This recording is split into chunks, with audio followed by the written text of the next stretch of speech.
మిత్రమా, ఒక్క నిమిషం ఆలోచించు. ఈ ప్రపంచంలో మనం దేన్నైనా తిరిగి సంపాదించుకోవచ్చు కానీ, గడిచిపోయిన కాలాన్ని మాత్రం తిరిగి తీసుకురాలేము. నువ్వు ఈరోజు ఖర్చు చేస్తున్న ప్రతి సెకను నీ భవిష్యత్తును నిర్మిస్తోంది లేదా నాశనం చేస్తోంది. విజయానికి, అపజయానికి మధ్య ఉన్న ప్రధాన తేడా ఏమిటో తెలుసా? విజేత సమయాన్ని వాడుకుంటాడు. పరాజితుడు సమయాన్ని వృధా చేస్తూ కాలక్షేపం చేస్తాడు.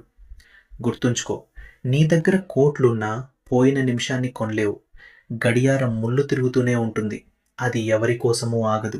గడియారం టిక్ టిక్ మనే శబ్దం కేవలం సమయం అయిపోతుందని చెప్పడం లేదు, నీ జీవితం తగ్గిపోతుందని హెచ్చరిస్తోంది. నీ లక్ష్యం ఏదైనా కావచ్చు, చదువు, ఉద్యోగం లేదా వ్యాపారం.